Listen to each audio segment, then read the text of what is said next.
So if Dave's doing it to one person, you're doing it to a whole company. Dave does front end work though too. You can't even get in without Dave building it. You know?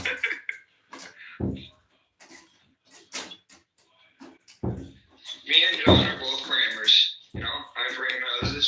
John frames work. Framework. I frame criminals.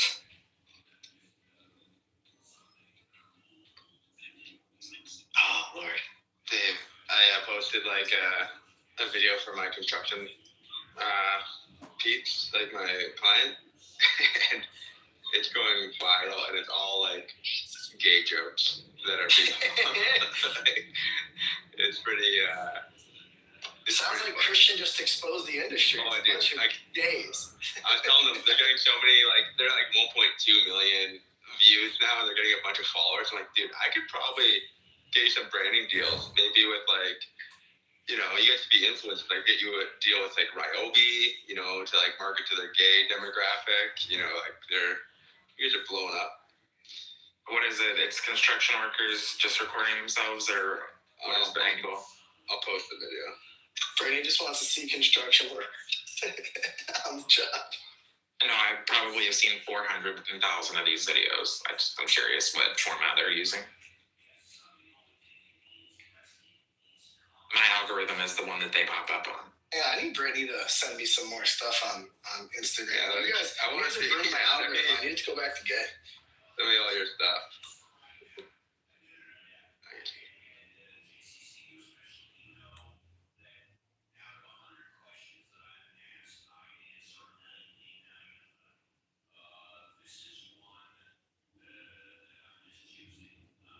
Alright, to the top. It's definitely pretty faggy.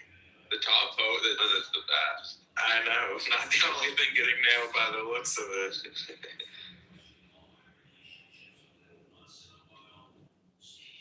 Listen, I tell you, if they lean into it, it'll take their follower count up through the roof, but it will not take their customer count up much at all. It's just so funny because like all the people tagging is just like tagging their like their gay boyfriends, like, coworker that they're like or their friend like, they're trying to call gay. You know, like yeah, they're just people are just like this is you and you know it's like Dave and his coworker. The problem is you can't really tag Dave on Instagram. You have to use Grindr if you're gonna get.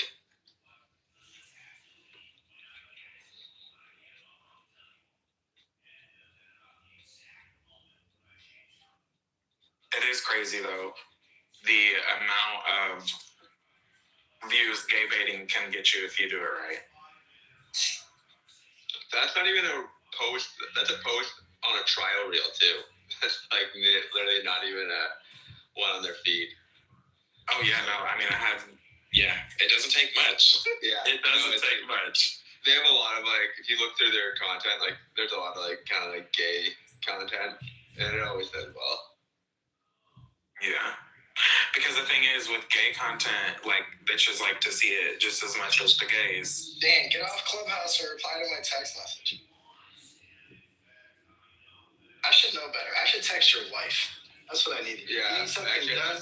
That's text your wife actually right now too about setting up text your wife, Dan. I think I did. Okay. I think I know what you're talking about here. I'm trying to spend a lot of monies, but less with you than the other people. Okay, hold on. I'm sending this off. This looks like a CNC thing, so let me send it off to the CNC people. There's two things. There's the necklace and the ring. Yeah, like CNC diamonds. Is that just a 3-second clip? Like 5. It's like 5. Yeah, just that scene. Because I'm watching on web because I don't have. Yeah, I didn't know if it cut it off. No, it's short.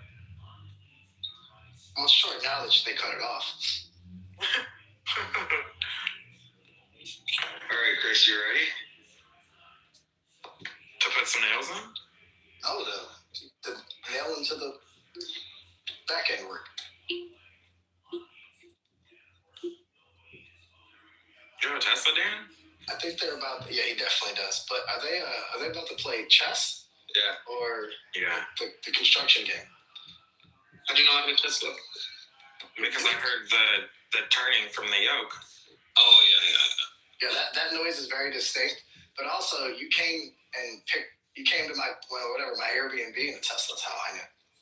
And I remember having a Tesla convo with Brittany maybe 14 times in the last 4 years. Dude, I miss my Tesla. I mean, low-key, I miss my Tesla.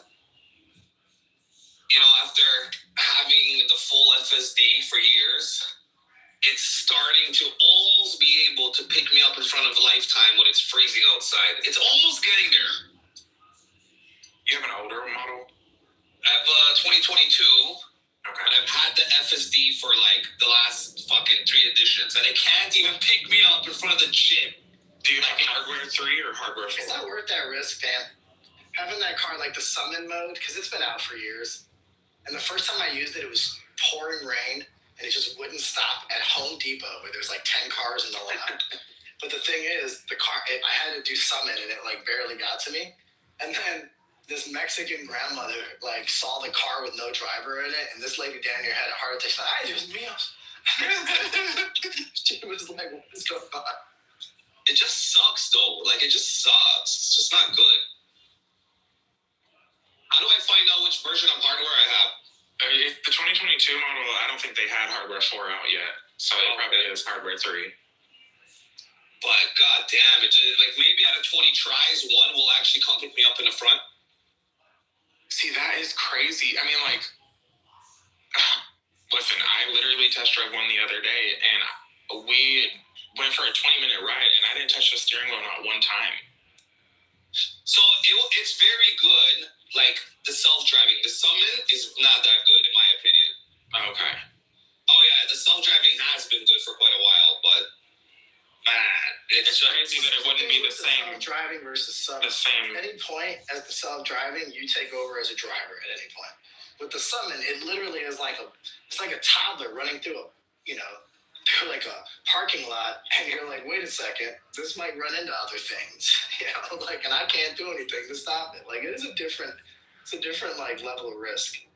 It definitely is a different level of risk, but it should be the same technology.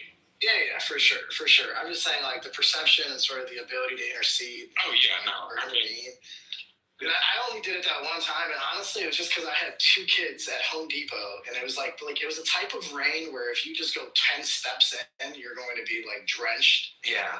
Yeah. I don't know. I'm considering purchasing one, but Brittany, I promise you, like, if you use the full FSD, it will put you in places where you will die if you're not paying attention. Listen, my car has a terrible any sort of like driving anything, and I still find myself being irresponsible. So it's fine. I don't depend on it to drive me. I will definitely continue to watch, but I will take advantage of it the 99% of the time that it functions correctly.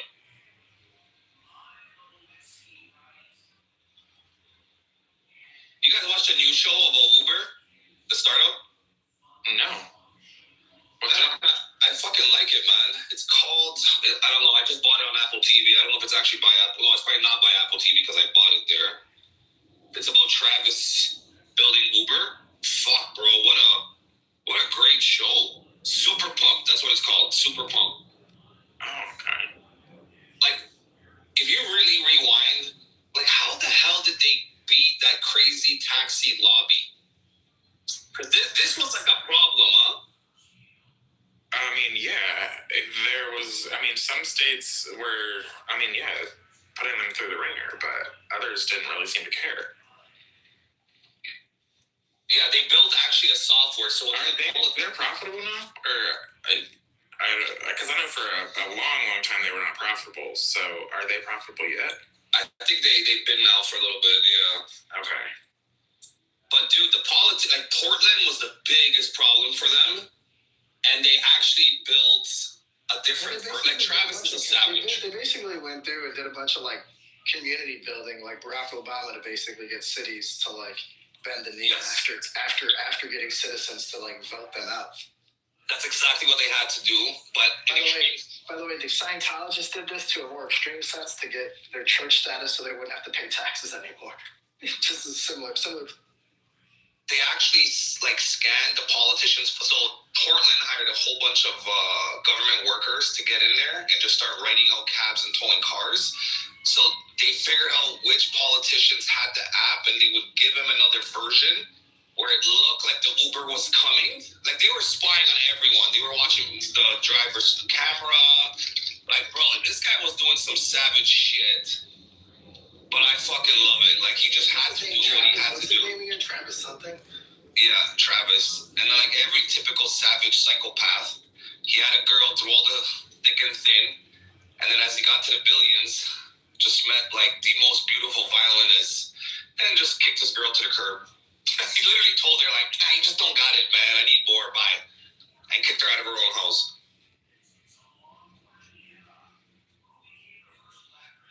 Well, shit. Went into Google Ventures. Watch that. Yeah, had a meeting with Larry Page. That's a fucking good scene. The Larry Page meeting. Google never did a investment more than $100 million and never would. And he's like, 250, and that's it. Like, didn't give a fuck, and Google actually bent the knee to give him this 250. He was supposed to own Lyft. He literally had the deal done. And his ego took over in the boardroom and just sabotaged the entire deal. Okay. So they hit profitability in 23.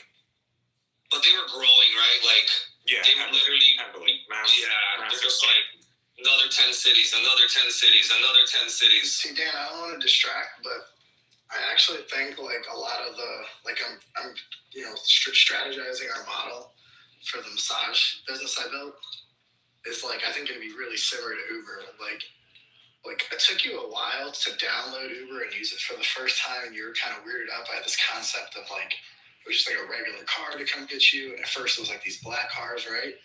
But once you used the Uber, you basically never really went back to cabs.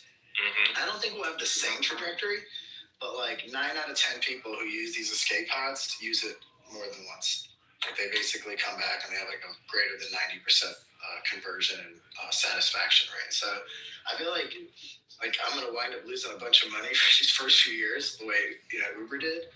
But like you need to become more and more ubiquitous, and more people like convert, and then the market's bigger. Even as like more and more machines kind of come into various geographies. So I actually think it'll have like a similar trajectory, like a similar kind of consumer habit changing pattern, which is really expensive. And it's what took Uber so long to be profitable. Yeah, he just had the one VC from Benchmark that he just like did anything he wanted, like anything he wanted. Like, we're out of money again. I need 50 million. We're out of money again. 50 million. We're out of money again. I mean, if you're growing enough and you're losing money, well, I mean, Amazon had this problem for almost 2 decades, right? They were losing money, but they were growing so significantly. Well, something like that, it does really take a lot of capital investment to build the market, to change the habits, to kind of meet. And it's even more difficult with what Uber is doing. Uber has to create the marketplace, right? So it's not only that you have to have the demand for the product, but you have to have the drivers and the people there at the same time. Because if you don't have enough drivers, then people are just going to go back to cabs, right? And if you have, too many drivers and not enough people, then those people are going to go back to driving cabs. So you kind of have to like mish and sort of like meet the demand and the supply at an intersection, which is it's a really difficult challenge. They did great, man. Hey, Lennon. Yeah, that regular Joe Blow driving a cab, that's the only reason Lyft even caught up to them, because they were so against that. The other co-founder, Travis, they had to wind up, ultimately reversing on that, right? Because you could wind up using the cab. Yeah, but the other co-founder was like, that's not what we planned. We want luxury. And the guy from Benchmark's like, listen, I think you're going to be shocked how many people are going to choose this option. The cabs actually tried to get the software.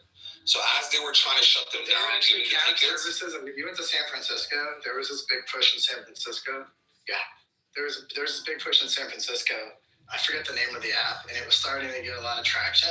And part of the narrative was just because like they weren't insured, but like cabs were insured or something like that. Or the individual drivers didn't have like a commercial policy, but rather just an individual policy.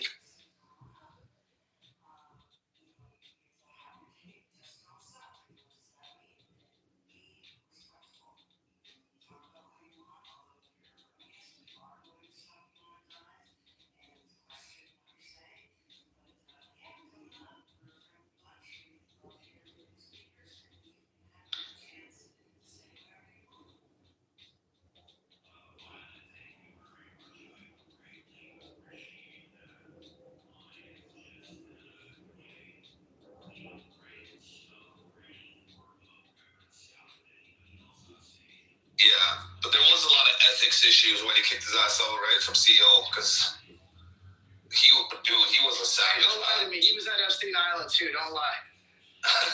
He's definitely a type that seems to be at Epstein Island, but just obsessed with power. Like, I wonder how his new venture is going. Dude, you need to be a psychopath like that for a business like that. To be honest with you. Of course. I would have not done well with a business like that.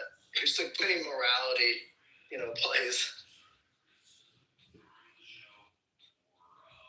They always had that one stat when they would convert a town of DUI deaths. And they're like, yes, there's cabs, but people are not willing to pay that number. They want to pay this number. And every time Uber came, the DUI deaths would drop significantly. And like, they just didn't have a choice, other than the fact that the people wanted the service too, right? But Uber decreased DUI deaths significantly in most cities.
to spell it. Try to. What does it sound like? Duh. Right? So I know the first. Well, don't we need an N for Dan?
Hey, John. What up, dude? Hey, you don't happen to have a Snapchat by chance, do you? Just out of curiosity. I do, but I haven't been on there for ages. Okay. Well, the reason why I asked is because, like, how that's set up, like, you know how you kind of randomly get, like, people you don't even know. It's probably me. It says something like framework. It's something about framework. Okay. So,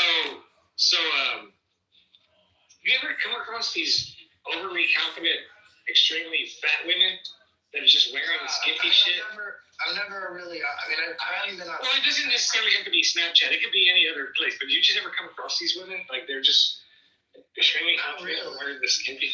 Dude, they're not confident enough to talk to me.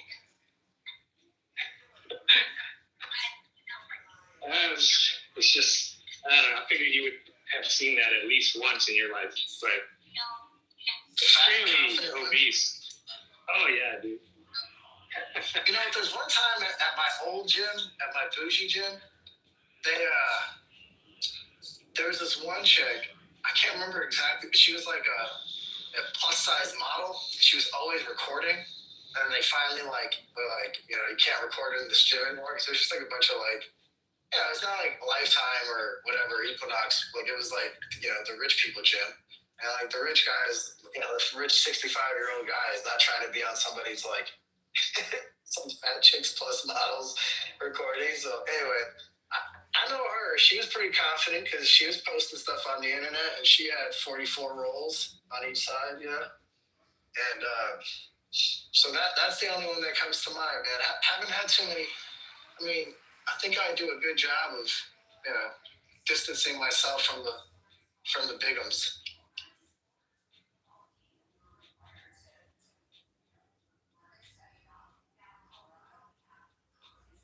Ask Dave, though. He's more into fat people than I am. Yeah, I know, right? He might be your It's guy. funny, like, these women are so overly confident. Like, if you'll be walking, like, for example, you go to Walmart, and it's really and so you walk up and you see, like, one of these women, and you just make a comment. She's like, yeah, right, fuck this pussy. And this is like, what? You're extremely confident. Yeah, man. I'm not. I think we live two different lives right there. I don't even know where the closest Walmart is to me, if I'm being honest. Oh, man. If we have Walmart in the city. Actually, I don't know if we have Walmart inside Chicago. I mean, I think it's like in the suburbs or something like that, but I don't think we actually have it in the city.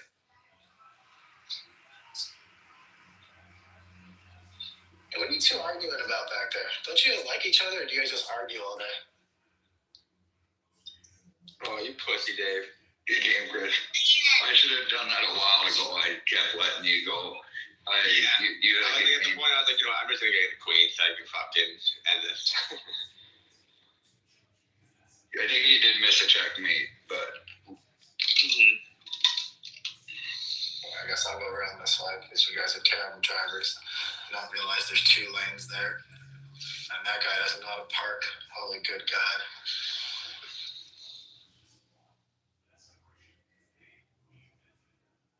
This is why we gotta go to the next floor, Aria. These people are terrible drivers.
take care of. Me, years ago when I won, I got second, I think, in the squash champs. That game's a lot of cardio, man. Squash. I was surprised when I played. But so I used to play. I loved it. And then when I moved from Burlington to Beamsville, there's no squash courts like within 40 minutes or so of me. So then I was just at the YMCA, and I saw some people playing pickleball. I'm like, what the fuck is this? And I was like, oh, try this sport out. And I went to Canadian Tire.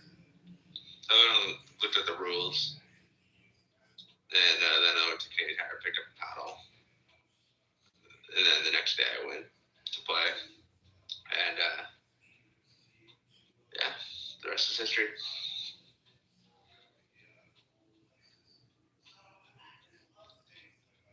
Dude, I locked my safe yesterday. What a fucking disaster, man. I fucked it up. Well, it wasn't even me, it was my guy, but I called the safe company. What do you mean you locked your safe? Like you locked yourself out? Yeah, man, it was disaster, bro.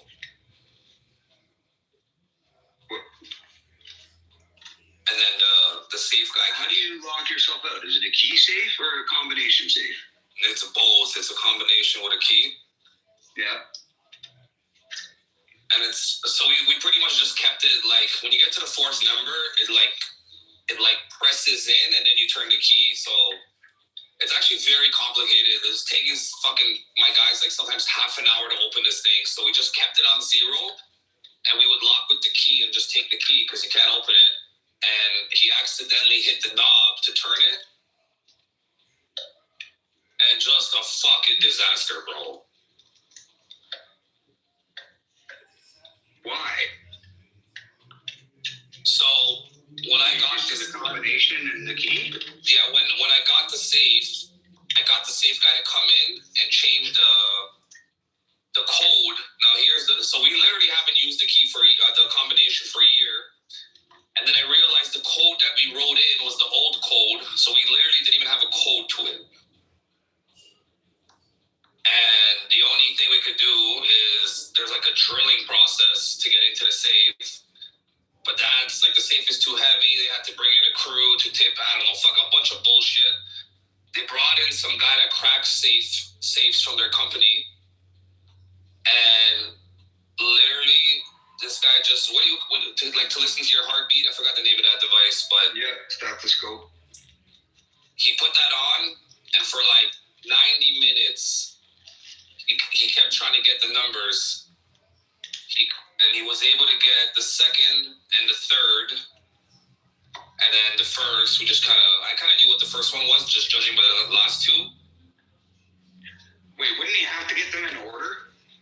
Yeah, so he actually knew them in order. But wouldn't he have to get number 1 to figure out number 2? I guess not. He figured out 2, he figured out 3, 4 is always a 0. But he could not figure out the first one. And, yeah. But it was dude, I've never seen anything then you only have 9 tries, right? Once you know the second, third, and fourth number, you know. But my safe goes to 99. It goes to it's one of those safes that goes up. Oh, okay, yeah. But anyways, yeah, man, it was actually kind of crazy though. I was like, damn, bro, how many calls from the mafia do you get? 100 tries you could probably do in an hour, no? Yeah. But luckily, when he found the 2, I knew the first one, right? Okay. Well, that's good. But it was nuts, man. And what do you think he charged for that? He was there all together 3 hours. Probably at least $1,000, no? Yeah, 1,200. Yeah.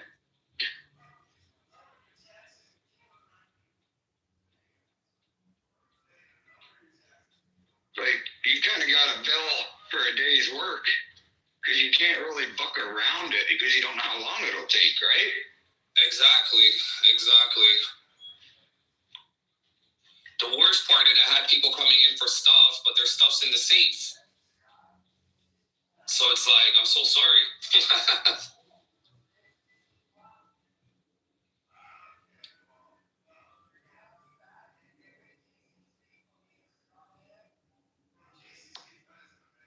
It's like, show up, what's the fire?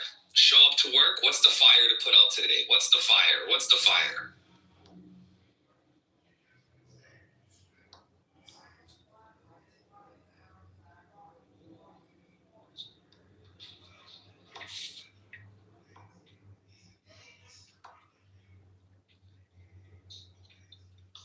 Do you think should I just for the ringside thing? Should I in like the order like cuss the band? Should I just go in there? Like, oh, you're on the phone. No, Shy's going. Just whatever Shy tells you to do, bro. I'm pretty sure you just gotta come in this 2 seconds because we had it the other day. Cool.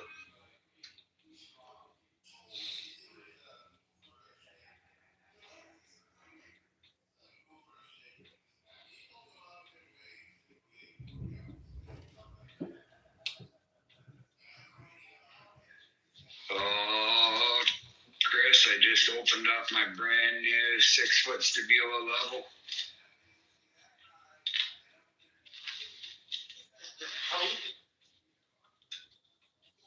Is it looking good? Oh, yeah.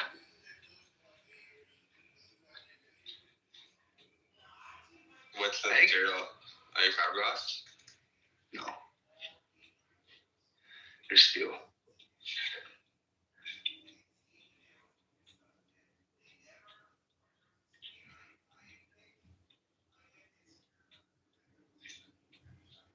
Somebody drove over mine up the Zoom boom. We don't use levels much for like leveling anymore. We use them a lot for lasers, but they are handy still, and they're great for straight edges, right? But like, fucking $300 for it, like it's crazy.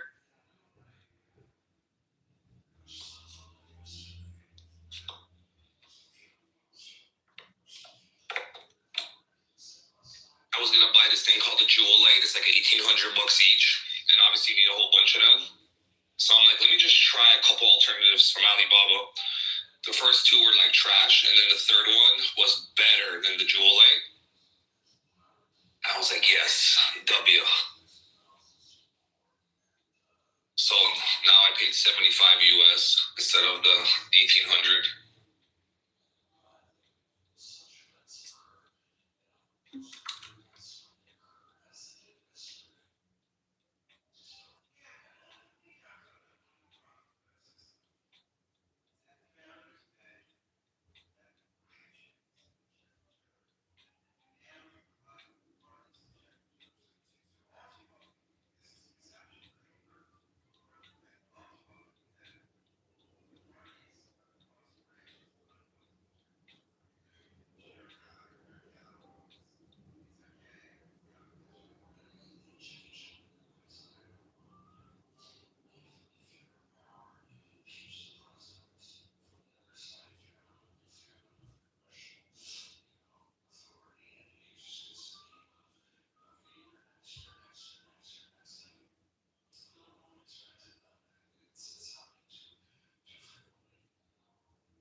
last week after like 3 minutes, and then something up 2 hours.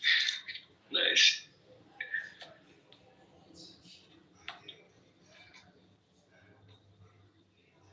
Felt a little bit bad. I should have maybe just closed the room. Maybe Jeff's up, maybe. This is Saturday, but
fuck.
Yo, Chris, you getting up at 8:10 to watch the game? Yeah, probably. I figure out where to watch it. You're not just gonna watch it at home? I don't have cable. You can just download CBC Gem for free and get it all. It's an app. Yeah.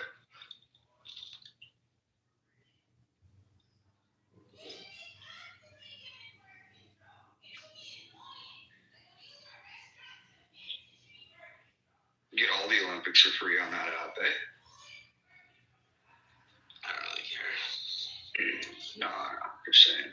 It's kind of cool. Like my wife got it, and then you can go back and watch. Like, or you can click on like what sports you want to watch. Like, the biathlon or the bobsled, and then it has all the, you know,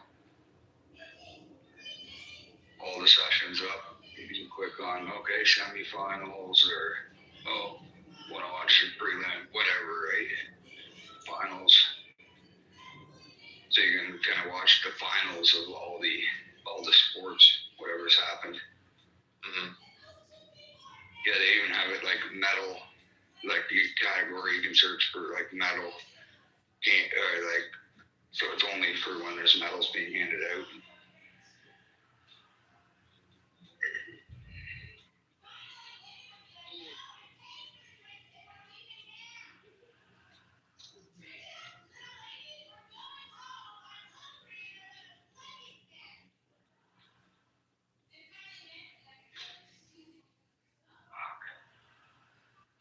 You see the interaction between Team Canada and Team USA? No, with the fans after? no. But like with the women's? No, the men after they win, they're like high-fiving everyone. You know, in the crowd, and then the USA, no, a single hand high five.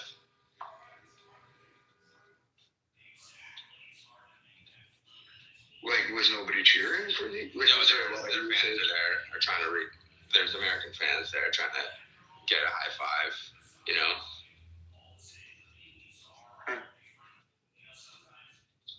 Well, the Canada game was a lot more exciting, right? A close game. Whereas when they win 5-1, it's kind of like everyone's kind of over it maybe a bit. Yeah. But yeah, I don't think America is that well loved globally right now. Like people I didn't think would ever give up on Trump or giving up on Trump and America. So did the tariffs get reversed or not? I don't know, and I don't know anybody that actually knows. Like everybody's confused because Trump said there's going to be an additional 10% tariff. Now, some people from the White House are saying it's 10% only, but Trump was saying it's on top of it. If I ask Grok, it says it's on top, but other people I'm saying hearing are saying no, it's just 10%. So I don't know.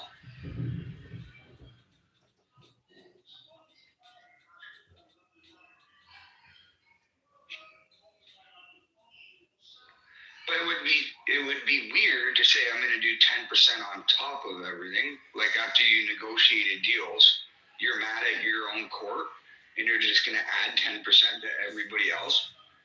You know. Mm-hmm. So I don't know. Like it just yeah.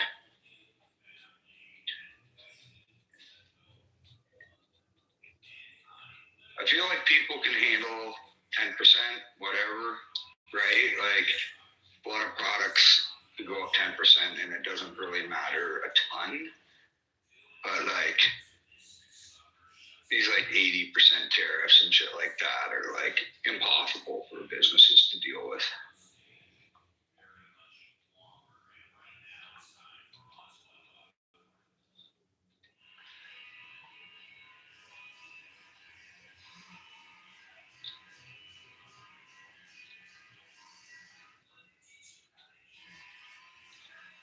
But my one brother, he's like a hardcore Trumper, and he always is kind of annoyed at me because I'm like, I don't know, don't put your trust in this dude. Like, yeah, you might like some of the things he says, but he is not who you think he is. And even he this morning swung by and was talking to me, and he's like, yeah, fucking bullshit. He's also convinced they're just covering up Epstein's stuff. Is this your gun brother? You're gonna have to be more specific. I had 3 of them. I thought you only have 3 brothers? Yeah, 3 brothers, 3 sisters. How many of them have clubhouse? None.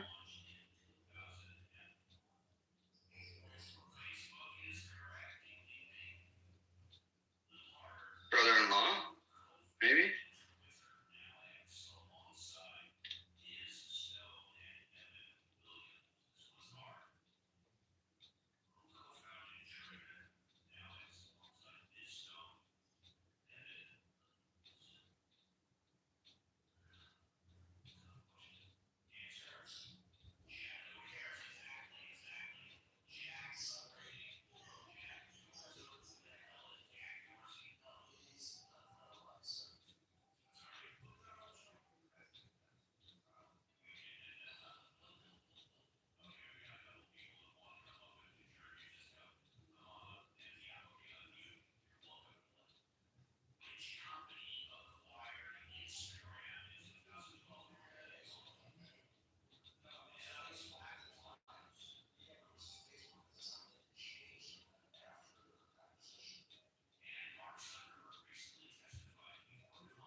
Chris, you got time for one more game?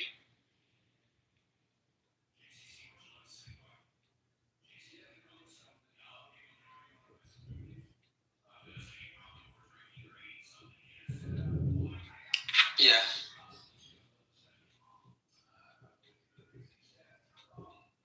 Did I win the last one or not? I forget now.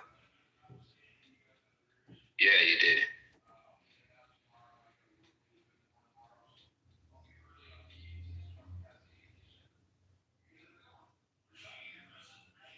Oh yeah.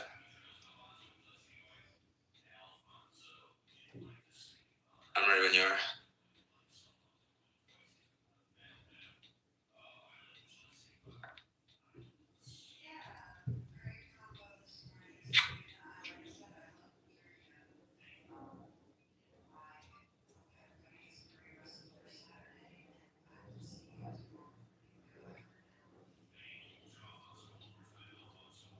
Did you get it? No.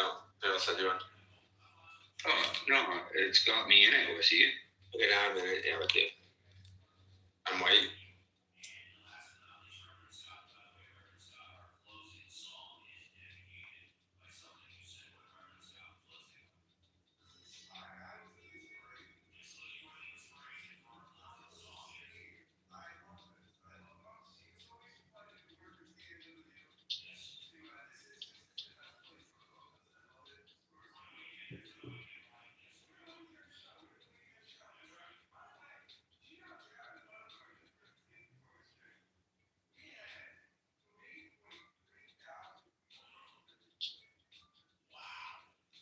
I lose my pawn so many times on that move.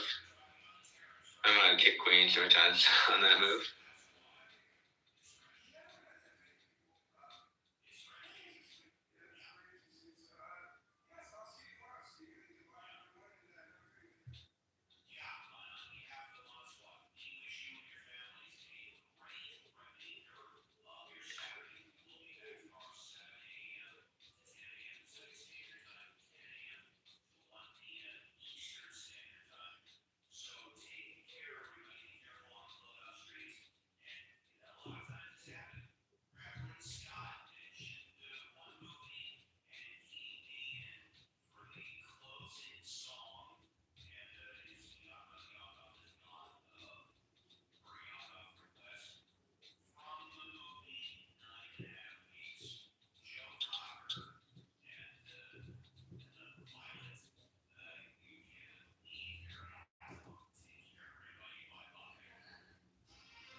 Christian, when's the funeral? May 2nd. Oh, let's go. You're gonna practice making some babies, man? Guess so.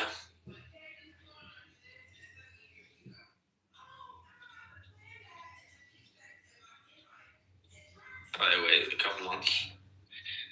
Oh, y'all talking about kids already? How many does she want? How many do you want?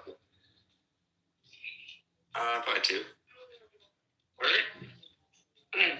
Cool, man.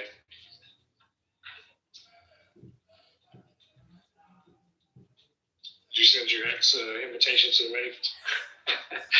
Dick moves.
Sometimes people just want the most ridiculous things and they have no idea of the cost.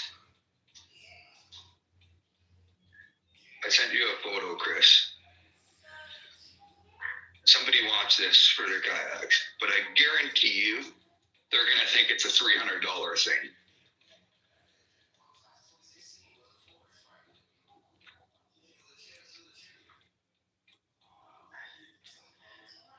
Oh yeah. You know? They'll be like, oh, that's going to be a couple grand at least. And they'll have no idea.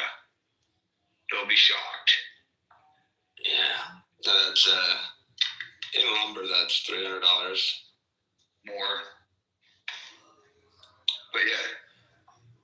I guess those are 2x6s on top, It's all cedar too. Yeah. Yeah.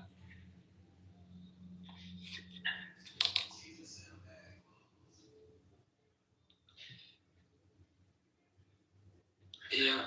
No, they don't get it. They have no idea. Just even you talking and planning and whatever, like that's $300. You know? Yeah, that's the thing. Like,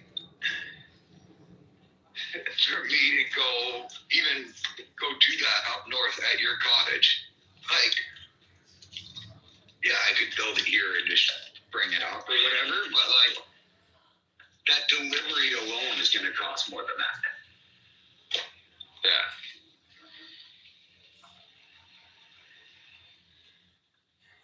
But people are just clueless about the cost of things.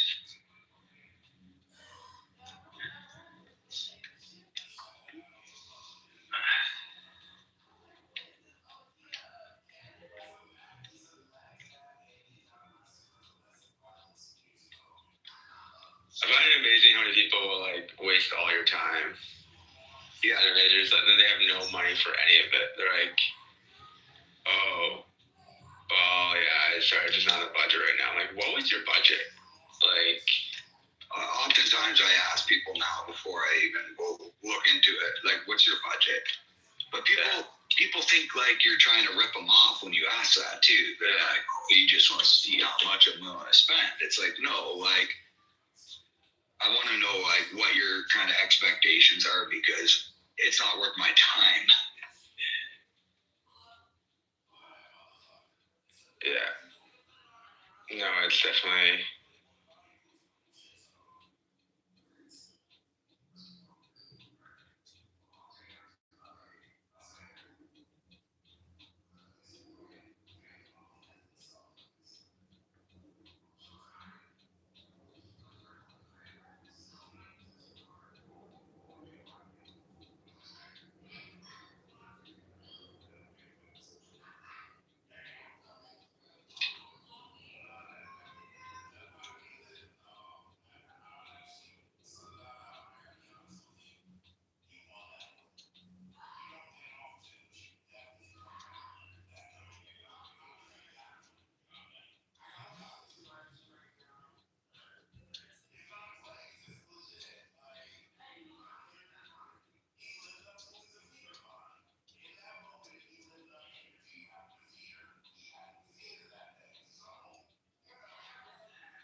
Gunther.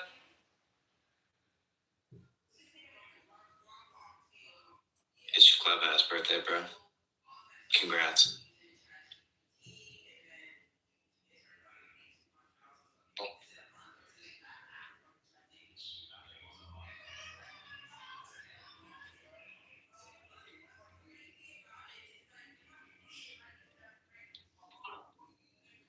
Holly, you look very nice today. Thank you. Yeah, you're welcome.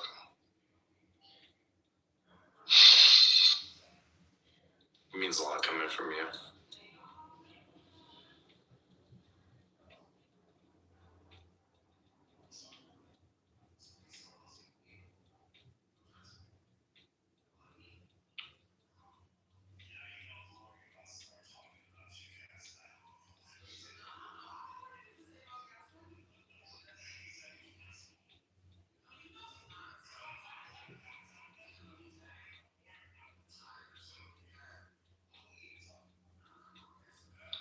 You know, it's crazy to think about.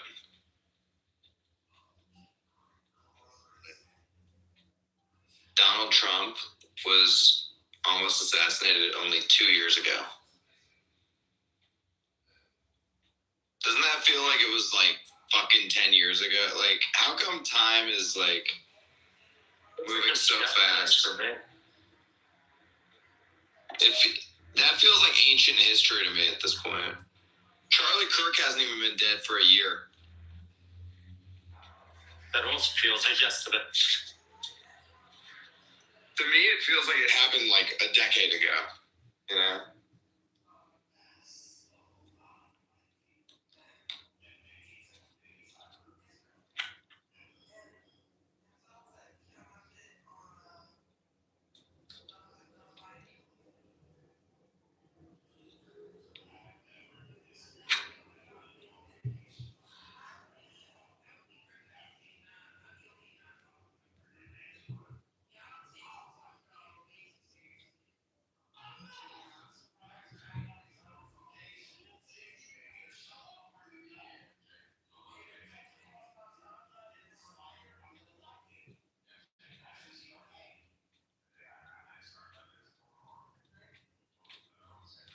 That is incredible how that was at. It feels like forever ago.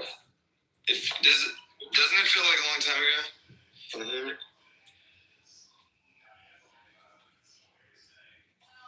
Maybe it's the information age or something, but it just feels like things are just fucking barreling past. You know what I was thinking? I did a little bit of like a social media detox the last few days. Like, I've come on Clubhouse, but I really haven't been on like Twitter or anything. And I started to feel my brain reset a little bit. And I was just thinking about, like, do you remember in the 90s or the early 2000s how you would just go days without anything really happening? Like, just days and days. And then maybe you'd read a fucking Newsweek or something and pick up the week's events. And you'd be like, oh, yeah, some shit happened. Well, there you go, you know? It was nice. That's my point. It was nice. I want to go back to it. You got to remember that, like, everything's moving so fast with the Trump administration, too. Mm-hmm. It's really different than other administrations. Extremely fast. Because they know that they have to push the pace. There's no other way to do it. They're going to be fucked if the midterms are bad. They're going to be bad. You change your mind every 2 weeks, so. I do. But right now they're looking, but again, that's the political climate we live in. As I keep saying, it doesn't matter what they look like now. That's true. And I do change my mind a lot.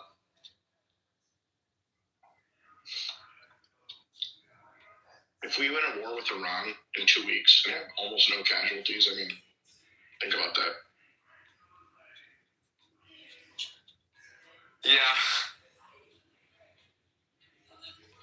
I still don't. The big problem with it for the MAGA crowd is that it's not really what the fuck we voted for at all. You know, well, listen, you know what I'm saying, which is that everybody voted for domestic issues. The domestic issues seem to be back burner to the geopolitical issues. At least that's the felt, reality for people.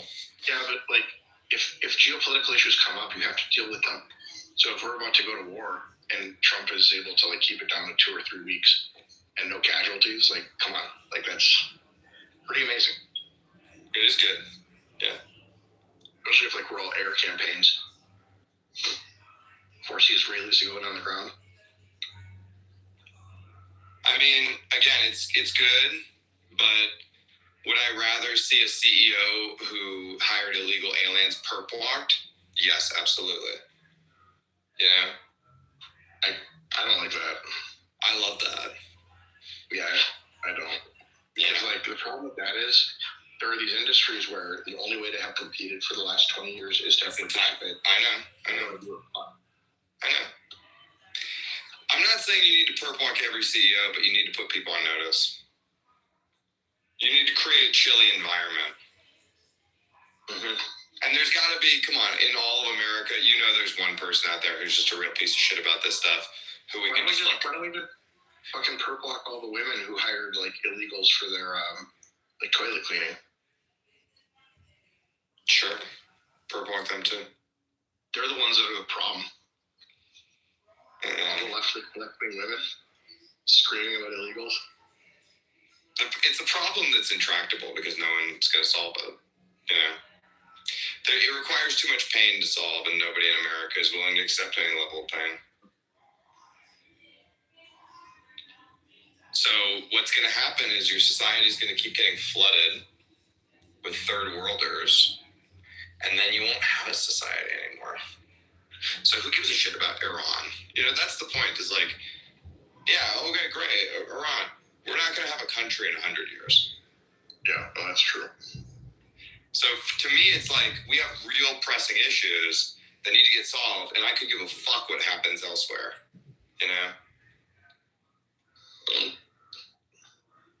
I think that's kind of how most of the MAGA base feels. That's probably true.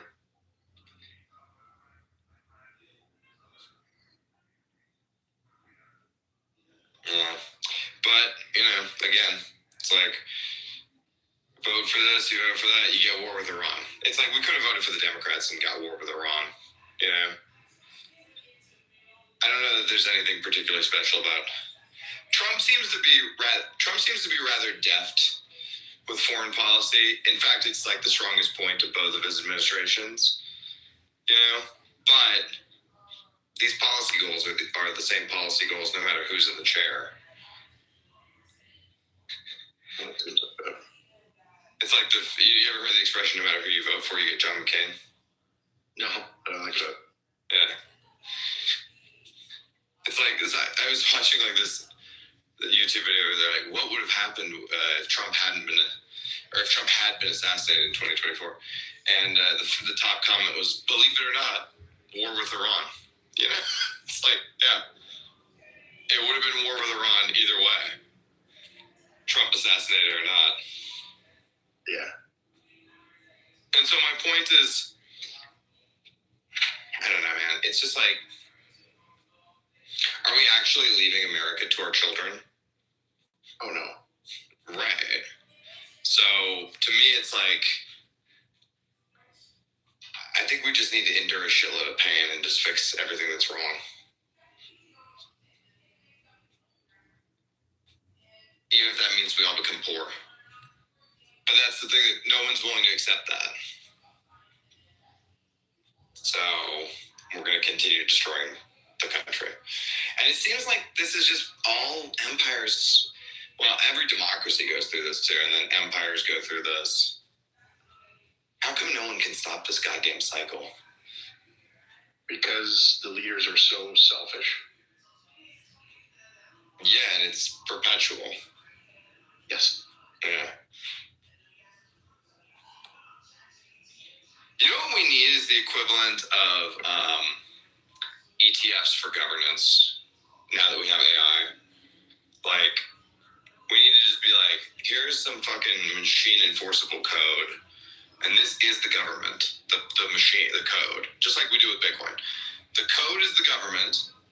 Changing of the code is not allowed, and there is, like, everyone's going to scream about it every time, like when the Bitcoin price goes down, but we shan't be doing any changes, you know? And if it succeeds, great. And if it fails, those were the stakes, you know? Just load up the Constitution. Yeah. It is funny, like, you wonder, like, if you were to load up the Constitution of the AI and then ask it questions, what it would say if it was the only source that it had versus, like, where it, like, tries to do this nuance thing, like, oh, no, gun control is fine. Right. It would probably tell us things like we can all own nukes, you know? Right. Because it has no outside reference.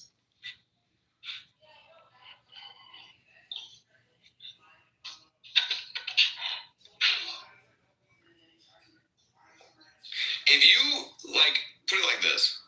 If we had stuck to a hardliner stance with the U.S. Constitution from the beginning, 250 years ago, we would probably be a much poorer nation today. But we would be a more free nation. You know? Well, this is the whole thing with the left. They go, the states that take the most money are right-wing states. And I'm like, I bet you if you ask those right-wing states whether they would, like, give up that money, they would all say, yeah. Yes. Yes.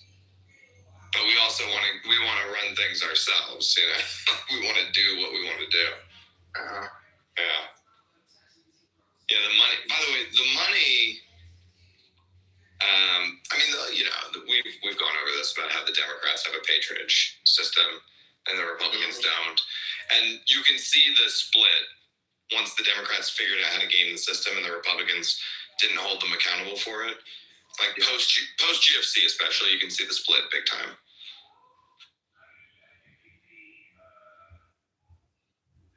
It's kind of crazy. Yeah. I don't know, man. It's like every time we put focus on the Middle East, I just think to myself, this country is fucked. You know? Because we've been permanently focused on the Middle East now for, since Kuwait. And it's like everything at home has gotten worse in that time frame. Also, this is one of my arguments about, like,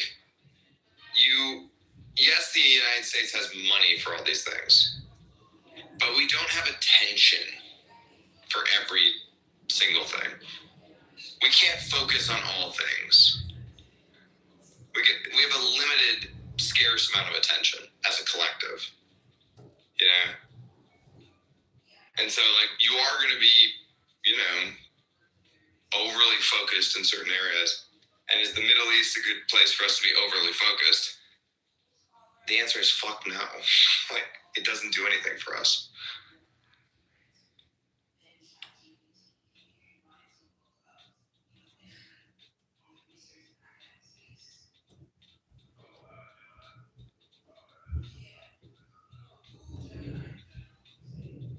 I also used to think, this sounds like I'm really black-pilled today, but fuck it, who cares?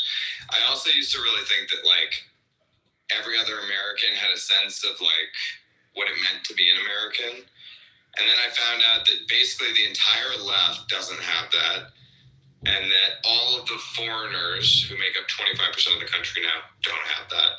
So maybe 1 in every 5 Americans has a civic sense of what it means to be American.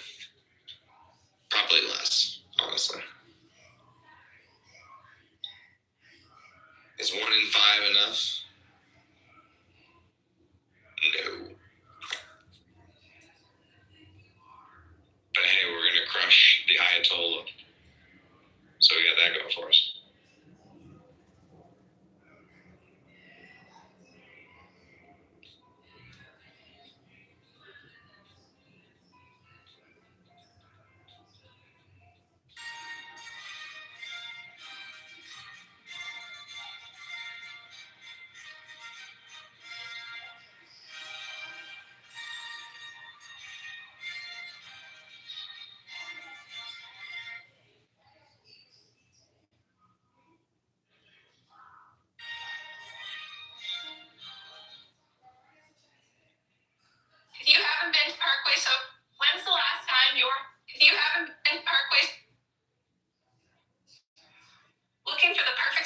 host your holiday party this year?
for a custody unsigned.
Houston club here.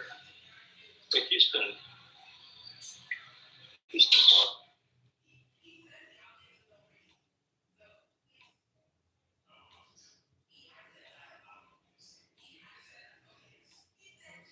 Hey, Richard, what are you working on, man?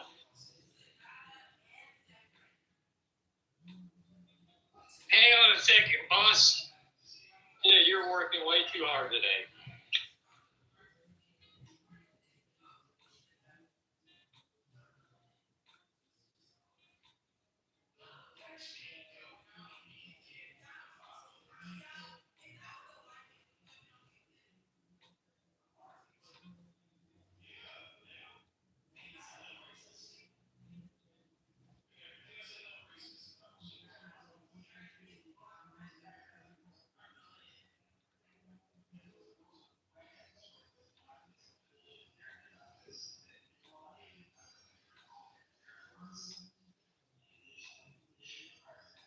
Hey man, I gotta make up for all. I gotta work extra to give some overtime, man, to make up for all my knockout losses, man. Shit. I'm down, man. I'm down and out. You know the bad thing, right? I don't know if you can hear me okay. I'm at the gym. But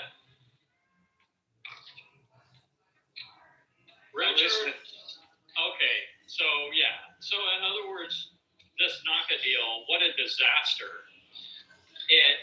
So I traded down to, so right now it should be trading at 50 cents, right? Without the deal. Because essentially what they did was they doubled the share. So it's trading at 25 cents. It should be trading at 50. So to get back to, the IPO, the investor price is 112. So basically it's double 50 cents. So if we get a double in Bitcoin, that would assume, say, a 50-cent share price at NACA because it's at 25 right now. So 100% would be 50%. But if we were at 50 cents, to get back to $1, assuming Bitcoin went back to 120,000, it would be NACA would be trading around $1. But if right now, if Bitcoin goes back to 120K, NACA will be trading at 50 cents. Which is still 50%. So essentially, what David Bailey did was screw us by 50%, like 50%, like of our possible gains here, at least. This is the bad thing because this guy, I'm sorry, but I'll put him in the category of a crook. You should go. I mean, if he comes into this room, I will say it too. So just bring him in, invite him in.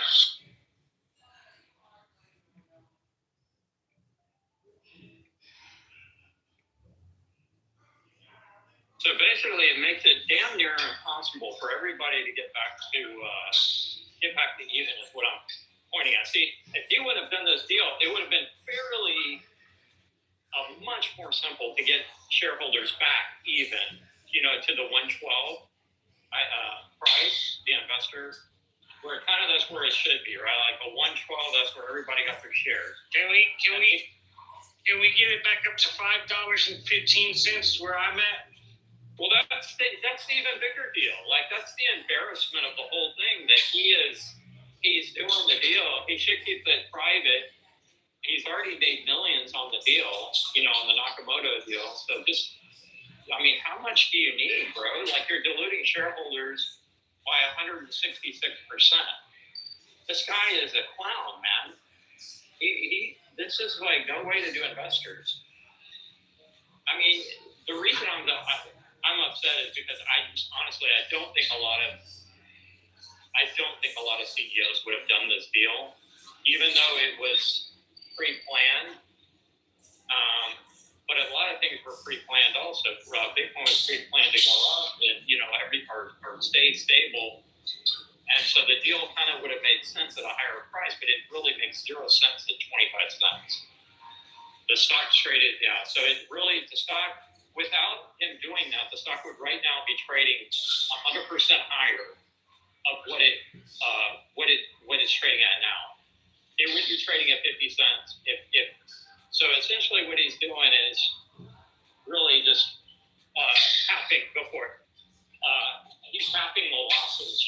He's pretty much giving you a 50% loss when he doubled the shares like that. He's essentially saying, everybody, I'm taking 50% of your money. F you.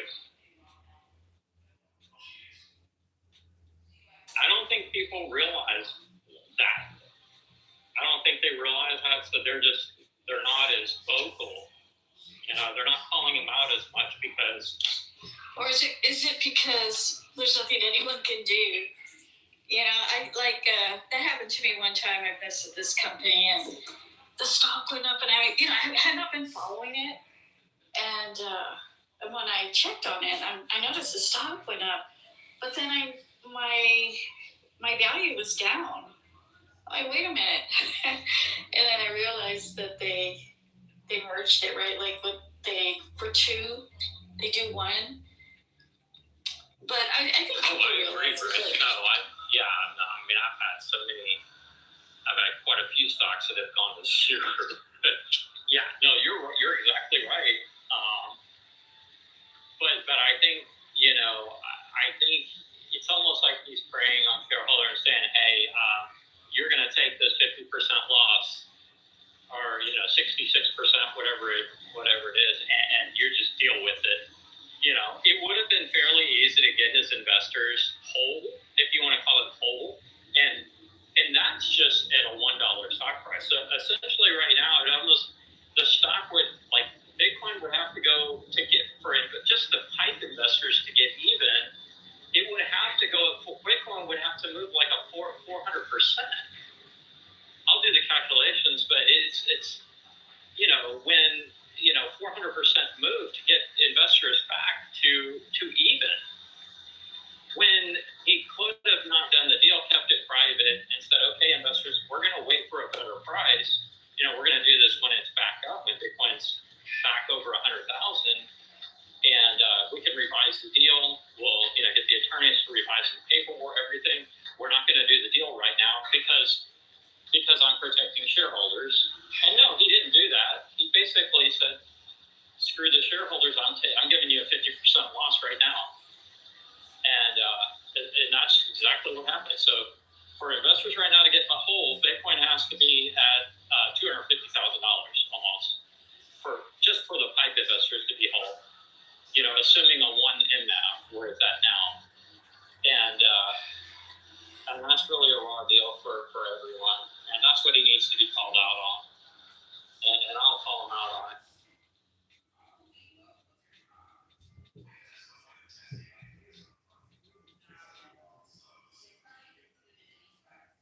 How you doing, Bryce? You ready for the game? Are you gonna get up at 5 a.m. to watch that game? Oh, is it gonna be that early? No. Maybe. I have the strangest hours. Just depends. Sometimes I was wondering, the last 2 days I've been up since, I don't go to bed till 4 a.m. And I'm like, what is happening? And I realized, I know. I'm drinking too much coffee, too late. And that's hilarious, Grace. Yeah. No, I definitely can't drink it at night like that either. So I'm the same way. But I usually wake up. I've been waking up. I think it's kind of normal. But when you go back to sleep, it's like you get a good sleep, right? Well, yeah, I woke up like at 9:45 or something outrageous. I'm like, oh my God, this is late for me. But I get my sleep somehow. And yesterday I had a good nap. So, hey, Vic. The same thing literally happened to me, like maybe these past 2 weeks. Like, my sleeping pattern is completely messed up. I haven't been sleeping till like 4 or 5, and then waking up at like 10 or 11, and yeah, it's horrible. How was sushi? That's when you work from home, huh? Yeah, totally. How was sushi? It was good. And that's what happens, you see. I've been hanging out with my friends on like socially, and when we do that, especially like afterwards when we go over like the house, and like I end up eating like I had like a strawberry cheesecake. I indulge when I go eat like with people. Social eating, right? Might as well. Yeah. I don't eat normally like this, so I think that's why I had a lot of coffee, because the coffee was so good that she was making. I don't know what coffee she had, but yeah, like 2 days in a row I've been hanging out with friends, and that's what happens. That's part of, for me, that's part of like living like socially, like just having fun is enjoying the food and not caring about what I'm eating. Like there's certain things I won't buy and bring inside the house. Like usually don't get cookies. Usually only the like Mexican Coke I'll bring in the house. But I try not to do a lot of sugar in the house, just because I know it's so easy when you have it to just, like if I see Oreos, like I'll grab and eat them, just because it's easy food when you're hungry and you don't have time to cook. Totally. Yeah, so when I go out, it's like, that's when I'm like, okay, I'm going to have those Oreos or whatever. But yeah. Casey ran away. I started calling him Iron Man. No, he was in here. Well, honestly, I wasn't paying attention. I was multitasking. And I heard him like going on and on about something. I'm like, what is he talking about? He's giving away this alpha without the main guys being here. Like, what's happening?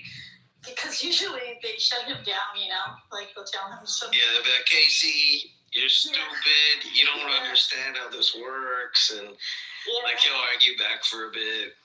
And then he'll be like, I don't know. And then like, they'll be like, let bygones be bygones. We'll revisit in 6 months. And then Jimmy's telling him, stop worrying about my bags, bro. Worry about your bags, bro. Why are you looking at Naka? You don't even own any Naka.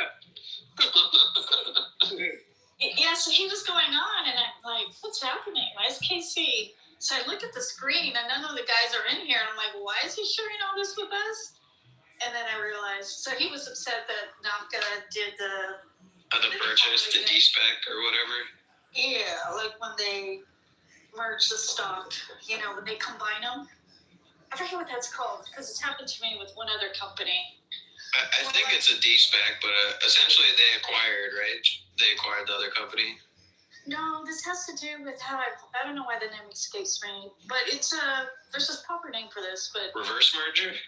Yes. Well, it's like when you have 100, let's just say you have 100 stock, and then all of a sudden you have 50, but your stock is worth more, but you're really getting less because you only own 50 now. So that's what he was saying, is that they merged the stocks, and he's upset. The dilution. Yes. And he's upset that they bought this company because he feels that diluted it even more. Yeah, it sounds like people are really pissed at David Bailey and just harassing him on Twitter Spaces, and he's like talking kind of loose and giving out wrong numbers, and looks like the company had to submit something to the SEC yesterday correcting what he said. So it's just like weird all around. Yeah. Yeah, well, he was on that tangent. So I guess because we started talking about food, he realized we weren't going on joining the wagon, so he left. No, I wanted to, but I mainly wanted to make sure, like, I asked you about the food. I brought up sushi yesterday, but I think you were here, but, not by your phone or something. I was curious where you finally ended up, because I know you also know good spots and are way more current. It was at some place in OC, and I can't remember because I didn't drive. Gotcha. But it was in Irvine. I'll have to get the name for you. But it's okay. I'm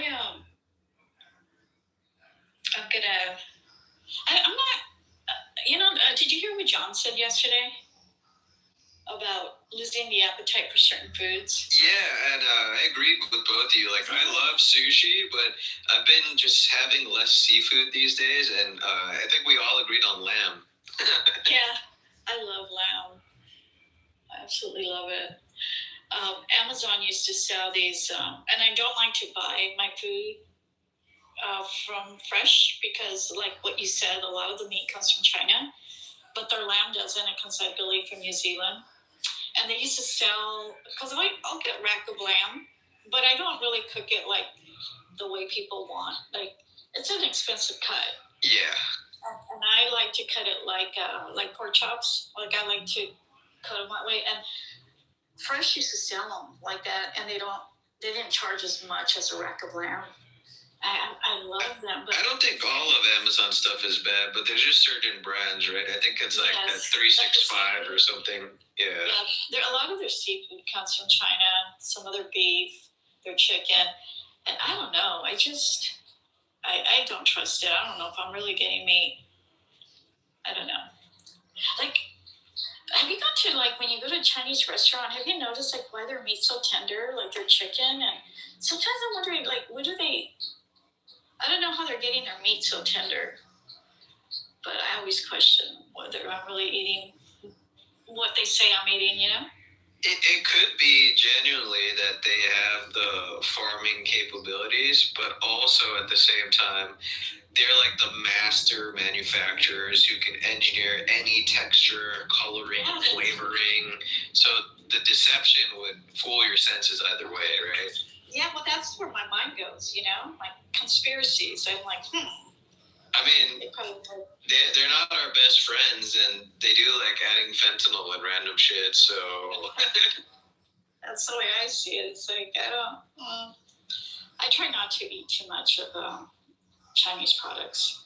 Same. I tend to just buy groceries from Costco most, and then outside of that, like Sprouts.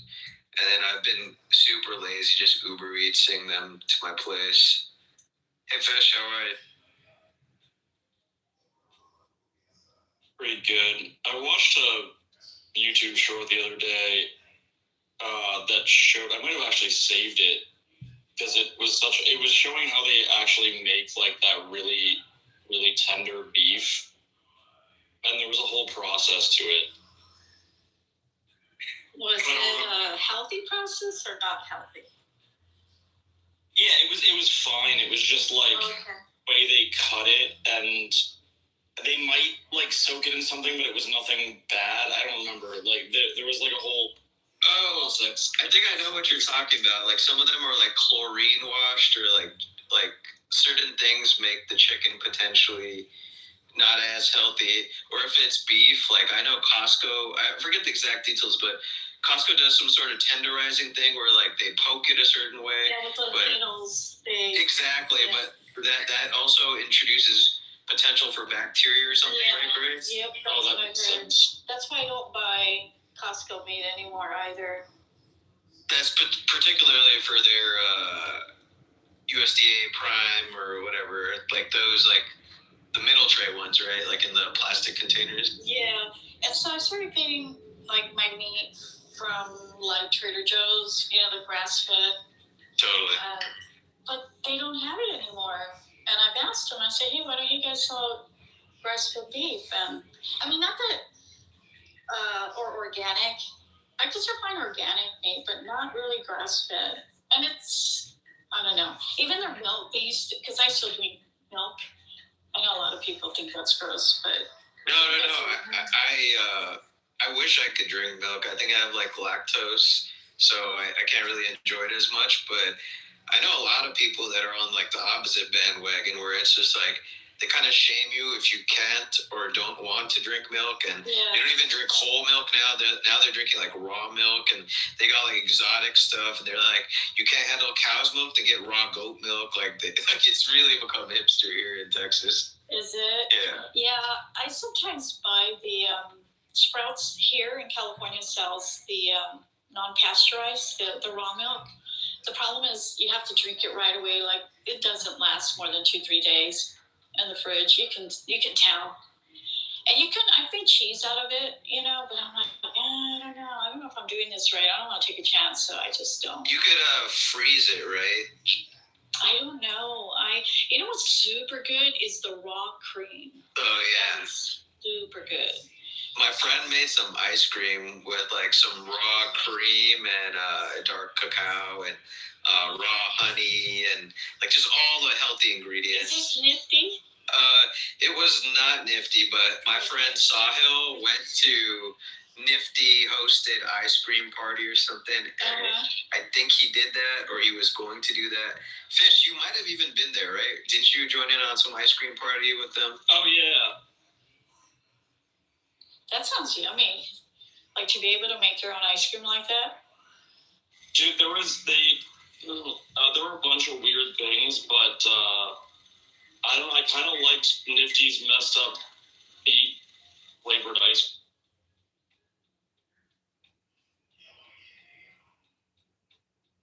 Yeah, so I still drink milk simply because of the calcium. Like I don't, as women get older, so I just love like a good creamy chocolate milk. But that's why I went on the rabbit hole of this whole cacao thing and ceremonial cacao. So what is a ceremonial cacao? I haven't heard of that. Apparently, it's not processed, and it contains the cocoa butter also. So regular cacao powder, they remove the cocoa and it goes through a process. So apparently, the ceremonial cacao has like most of the bean in it, and so it's like a paste. And I was gonna get some, but I ended up going with Brian Johnson's cacao for now. Interesting. They call it undutched chocolate. The health benefits are related to like antioxidants and flavonols, right? That's like the big. It's really good for your arteries. Heart health, right? Yes, that's why I take it. Yeah. So we'll see, but I'd rather have a cup of hot chocolate than coffee. I mean, I love chocolate. Like, but not just any chocolate, I like dark chocolate. That's interesting. Like, can you just have like a cup of dark chocolate, which is just, I guess, purely fat, but like, I guess, healthy fat, Yeah. I mean, I do. And because I like the bitterness of it. So I don't have a sweet tooth. So I usually put like cinnamon in it, and that's enough for me. Like that breaks a bit of the bitterness. I can do up to a certain threshold. I think I like 80 to 90, but once it gets to 95 and up, then I think it's like a bit too bitter. But yeah, I can eat it. Much, right? Yeah, I can eat it, and it's like, it's not bad, but it's just not enjoyable either. Like, I don't think it's disgusting or anything. Yeah. It's more like medicinal, right? Yeah. Fish, like, is it like nasty to you? Like, you want to like spit it out or something? No, I kind of like it, but it's a bit much when it's over 90. Yeah, I agree.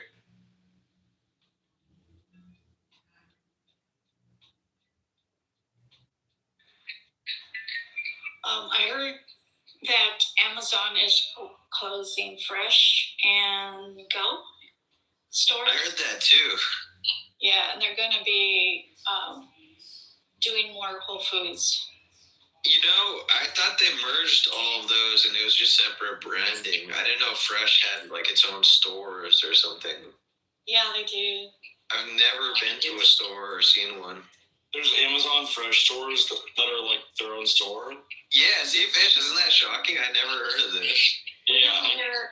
Ours all comes from Wolf. Yeah, no, not here. What's interesting is their pricing is all, and I'm sure Whole Foods is the same way. I just haven't been to Whole Foods in a while, but all their prices are computerized. So it's probably done through AI. So like you could be at one store, and this happened to me because like those ribs I tell you I like, the lamb ribs, they were on sale like for $9 at one store. So I went and bought them all. And then I went to my other Fresh store, and they were like $14.95.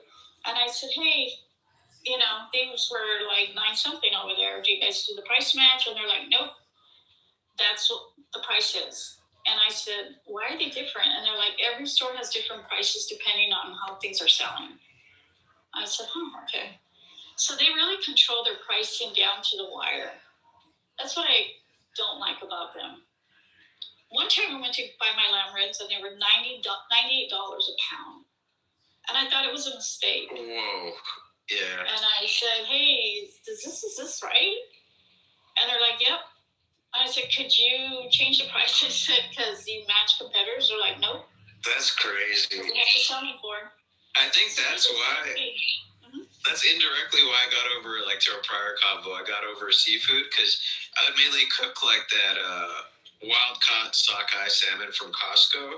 And when I was in college, that thing was literally, like, $13 for, like, 7 fillets.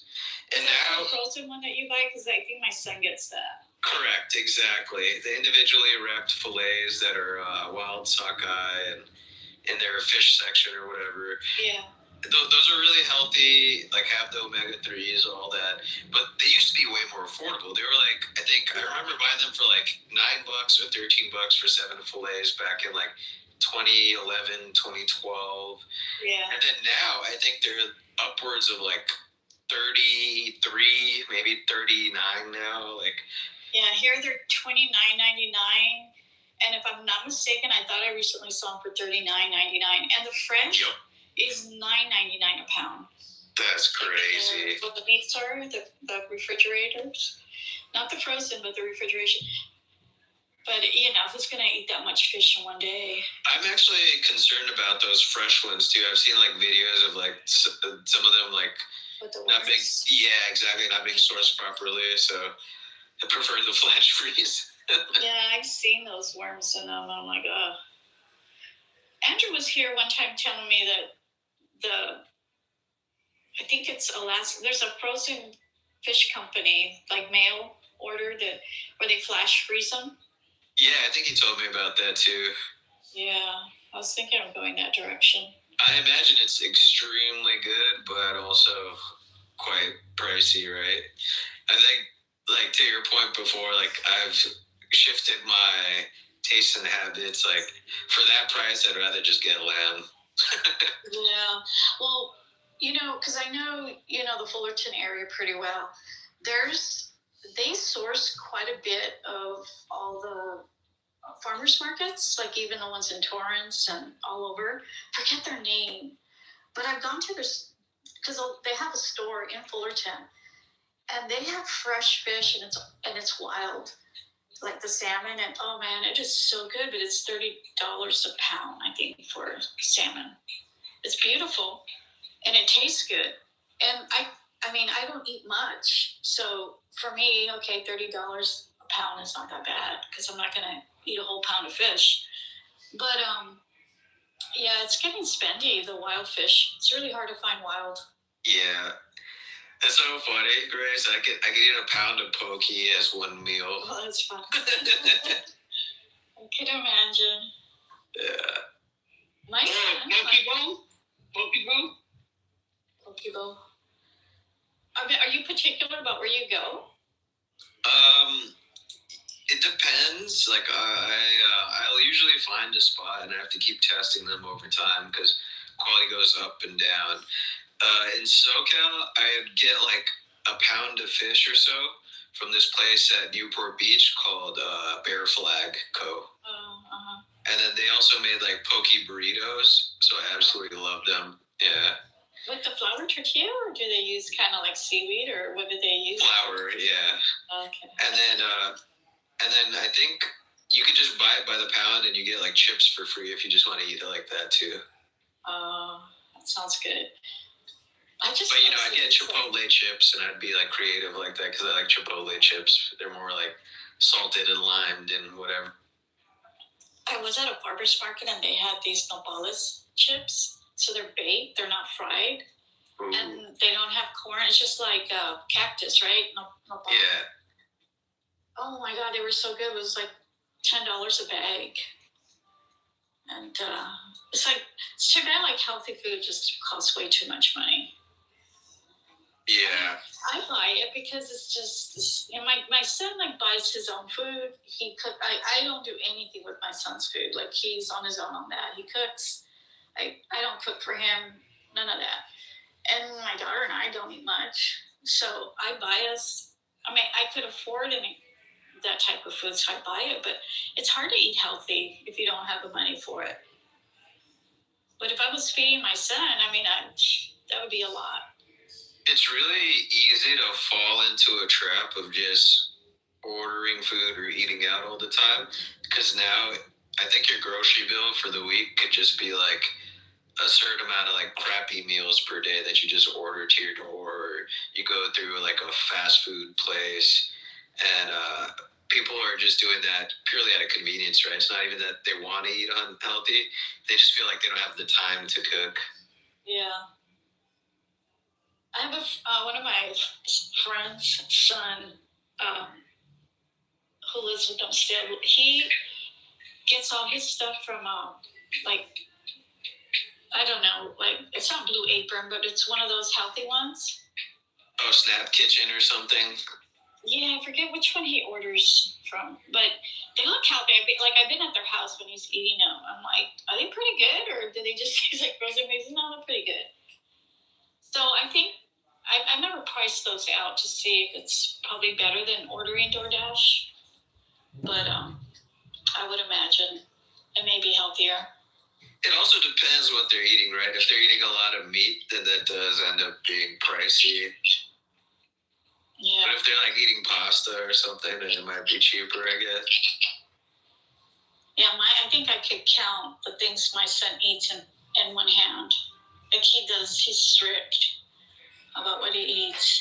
And of course, it's like very much the diet you guys are on, like what I hear in this room. Huh? I just say, like, yeah. Like, I just feel it's so bizarre that there's all these food restaurants out there. And not one of them is, like, a place where you're like, I can eat that and it's, like, healthy. You know? I find, like, I think I just want something that has, like, 100 grams of, like, beef or chicken, low carbs, low sugar stuff. Like, it's just, like, why is it just so hard to, like, find something that's like 400, 500 calories and like, you know, and not 1,000. Just affordable, high protein, low other macros. I hear you, man. It's so weird that no one has like created an option that's just like under 500 calorie meals that are like high in protein. You have to like do weird hacks. You have to go to like get like double patty burgers without the buns, and like you have to do like stuff like that. Or go to a grocery store and like just order chicken or something. Like, you know, like it's just like, it just seems so bizarre that like there's so many people that want to like, you know, have less than 500 calories in a meal. You know what? We have those here that deliver. I think like there's one company called Thistle. It's super healthy, high protein, and it's reasonably priced. But I'm wondering if it's because of the density in SoCal that we have these services. Because there probably is. Like, I think there's like these food, like the thing that you were talking about, like those like Blue Apron type stuff. Like sometimes they'll have like a storefront, I think. But there's healthy spots like you're describing, Chris, here, like protein bowl places and stuff, but they're not like affordable by any means, right? You're still spending $20 on this like calorie specific meal, and then it's like if you're trying to target that and you're trying to be affordable, you're more likely to just go to like some In-N-Out or something and just get like a 3x3 without the buns or something, you know. I find it's just like, for me, like, yeah, like I don't know how people like fucking cook every meal too. Like, you just have to meal prep. Like, I'm just basically putting, like, right now I'm trying to cut for the wedding, but I'm just basically like either 100 grams of ground beef or I'll just make pulled chicken, like just say chicken breast, throw it in like a pot, like and slow cook it, and then I like sweet potatoes, like 100 grams of sweet potatoes. And then just like veggies, you know, frozen veggies, just keep it simple. And so I'll just like, you know, they're all about like, you 400 calories, like 40 grams of protein. I've been finding some really good sweet potato fries from Sprouts. They actually advertise that they use no seed oils and they're using some other avocado oil. It actually tastes good. They just throw it in the air fryer. It comes out perfect. That's nice. Yeah. I think Sprouts has some regular potato French fries that are frozen for tallow. Fucking cunt.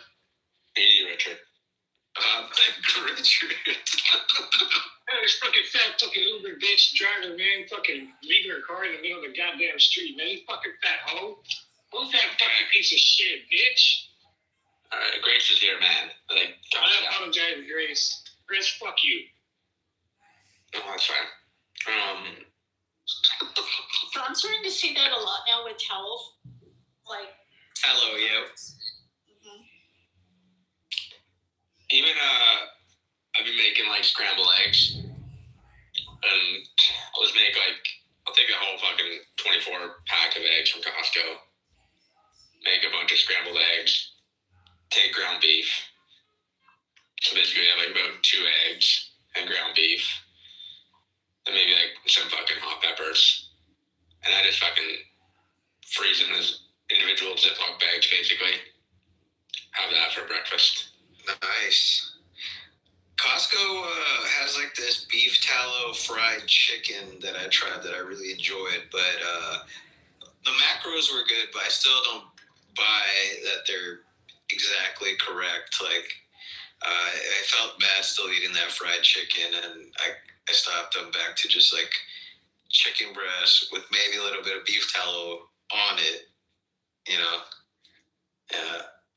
It's crazy though if you eat like healthy, you can like, I think yesterday I had about 1,000 calories and I was full. it really depends what you eat, I think. Yeah, some things could be dense, right? Like I had like 1,000 calories like for the whole day, and I was like totally like I'm good. Yeah. Like I had a bunch of like. That's commendable. I feel like miserable even at like 1,700, 1,800. I hate my life. Yeah, I think my maintenance is like 21 or 22. I could eat probably like 8,000 calories in a day. Same. Like like I can eat so much that like it's insane the amount that I can eat, but it's also like I don't know. I'm just eating like there's a bunch of like shredded cabbage and stuff like that. Like that stuff has just no calories, Just like I don't know. Yo, T Burns, did you win? I didn't get the game, but I won a little bit. Let's go. 2 a.m. dubs.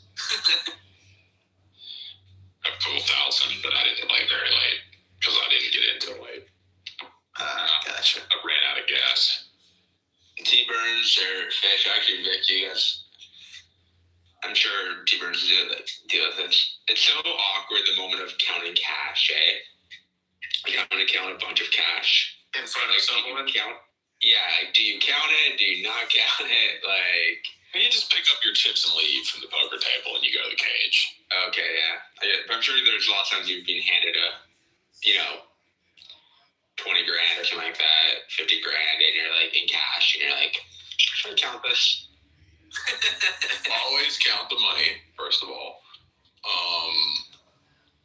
Yeah, I mean, most of the time you're just having to deal with their pain in the moment, knowing that they just lost that money. So there's a human element to them, depending on how much you like them or know their financial situation, emotion varies, but yeah, it's just something you got to deal with. We're all grown-ups. There's awkwardness occasionally, though, yes. I was helping someone the other day, and I had to count 50K,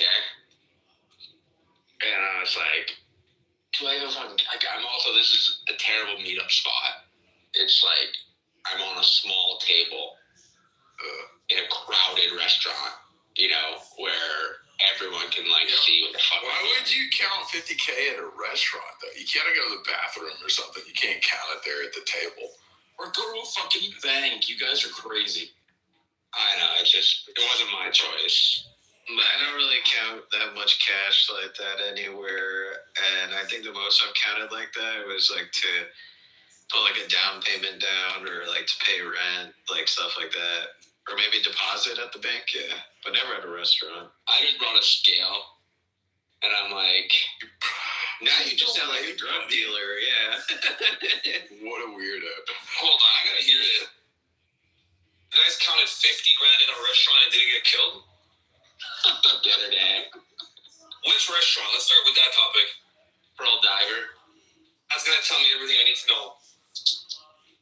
Fork's setting up reservations tonight for that place. I know what type of crowd is in there, so what's the restaurant? It's an oyster place, Pearl Diver. Oh, okay. So nice and white. Okay, higher class people. It's a little better.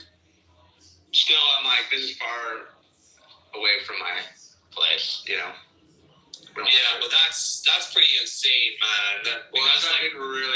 I counted a small amount of it, weighed it, and then multiplied it, Well, I'm not gonna fucking count 50K on the table right now. But it's just I'm not going to a place that big. I need fucking room to fucking, I want to be able to put something up on the table. You should have just came by my office and used my nice $2,500 money counters that I have. You would have been in and out in 7 minutes. Yeah. You can't weigh money. I've tried this stupid method. So worn out bills lose weight. The only way they're the same weight is if they're literally brand new from the bank.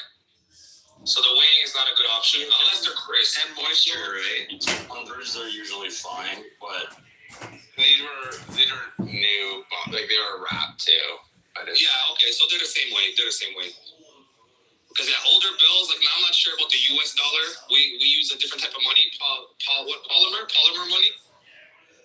Michael Foster, you talk about him. That El Normo, are you the one who defending Epstein? You don't think he's a pedophile? Correct me if I'm wrong. You're wrong. You don't think?